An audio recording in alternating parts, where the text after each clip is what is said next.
live broadcast in our British hour in honor of Downton Abbey premiere this Sunday. You know, a proper afternoon tea always starts at 4 p.m., but what other etiquette will help you through your Downton Abbey style tea party? Well, Ashley Kleiner with Ruthie's Rolling Cafe has all of the tips for acceptable manners and some pretty interesting stories about the history of tea. Yes. How that started. It's really a lot of fun. You could sit and talk for hours about the origins of tea and tea parties, and as your show has suggested, the tea party craze has just taken off with Downton Abbey.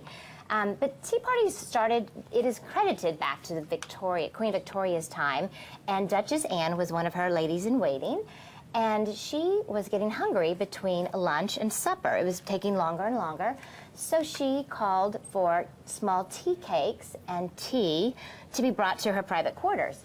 And then the other ladies-in-waiting would join her, and it became something of a time for gossip and discussion about what was going on. Gossip fest. And then Queen Victoria started it as well after Prince Albert died as a way to keep herself company with other ladies. And then that's the beginning of course, in the so. States, we do it with wine now. But if we were so true. as refined as the British, we would do tea. Right. Although they are, yeah, tea parties are making a comeback, and you can put spirits in them too. There you go. Tea. So we've set up a table for you, and Maudie's, we love to support local businesses in town, and Maudie's was so sweet, and they did all this wonderful food for us. And if you don't want to do a tea party in your home, you can go there and have afternoon tea. And that's another thing too. We often call it high tea. We think of that as a formal tea when really it's afternoon tea, because it's from 4 to 6, and that would be the time when you'd have sandwiches and you would be the most hungry.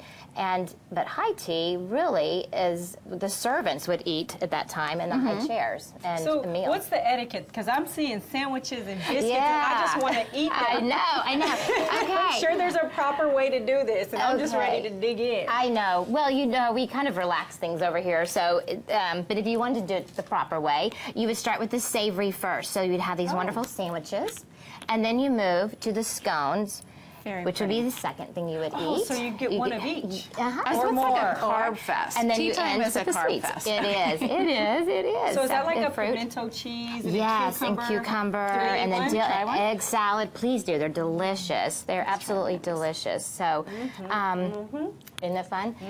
And you don't have to eat in this order, but that's the way it was intended to do.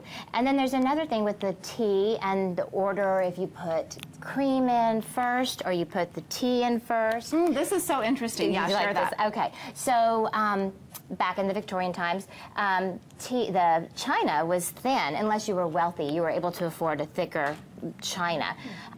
So if you were working class, you had to pour cream in first, because if you put the hot tea in, it shocked the glass, it shocked the porcelain, and it would crack.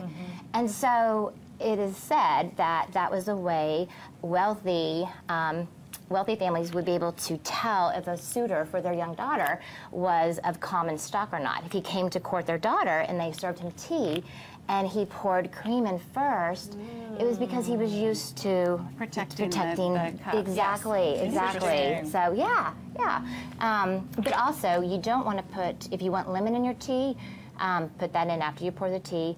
And don't put cream in, because it'll curdle with the lemon. So if you're having friends over and you're doing a little tea party, it would be proper to bring everything out on a tray. Yes, it would. Or maybe set the table up for ease. Right. You have a tea bar, kind of. Yeah, you know, this is really beautiful. And if you're the hostess, then properly, you would be the one to serve the tea. You would serve your guests. So you would pour everyone the tea, and then you would pass around the dish of savory sandwiches. Okay. And then scones. Unless the scones are hot and they're fresh out of the oven, then that might be the first course. Then you do it that way. Delicious. And this is gorgeous, by the way. Oh, thank you. Well, that's true. So if you have a tea party in your home, what we've shown you is just pull out anything silver that you have and decorate with it. Beautiful. And stick flowers, stick roses in it, decorate with fresh flowers. And this is a great excuse to use, because I have some of my grandmother's silver. Yeah. But, you know, I never get a chance to use it. It's all wrapped up in tissue so it doesn't tarnish. But this would be a a great idea. Love Just it. use it to decorate. It's fun. Fantastic. Well, thank you for these wonderful tips and bringing all these beautiful little treats. We will have this segment, by the way, posted on our website, thebroadcasttv.com, just in case you'd like to visit these tips again. It gives you something kind of fun to share with your friends if you're going to have your very own tea time. And we will be right back with more broadcast. Stay with us.